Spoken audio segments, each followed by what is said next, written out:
my boyfriend changed his order for the first time. Ever since we started dating, at palagi lang order ng boyfriend ko sa mga kapihan. Ice cream americano with caramel syrup, walang palayo. Ayaw rin kasi nung sobrang tamis. Tapos ako naman palaging matcha lang yung order ko. We decided to buy sa pickup coffee na nadaanan namin. Then, as usual, pinakita niya sa akin yung menu para makapili ako ng ordering. Kahit matcha lang naman talaga pipiliin ko. Nakita ko na may bagong menu si Pickup Coffee. Yung pistachio series. I don't know kung bago to or late lang ako. Late lang ako. Okay.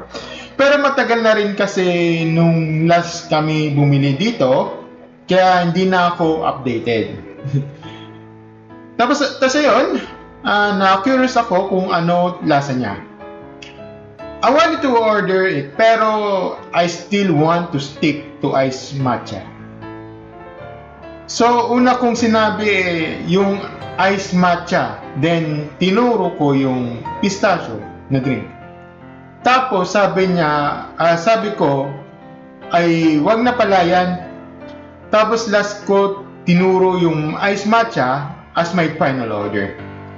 Sabi niya, ang gulo ko raw.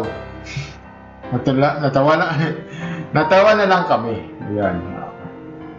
Narinig ko siya umorder, nagtaka ako kasi hindi niya binanggit yung iced americano with caramel syrup. Binanggit niya yung pistachio drink na tinuro ko kanina, then sunod yung matcha na order ko. He didn't say a word, but his action showed. Otherwise, straightly went to order both that I wanted. Even it means he's not gonna have his preferred drink.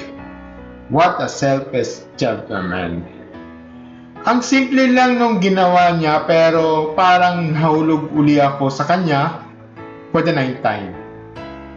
Call it the bare minimum, but damn, I feel like it's the most romantic thing that ever happened to me. Kinilig ako habang tinetype to. At nire-recall yung nangyari kanina. I'm a firm believer of the love to be known.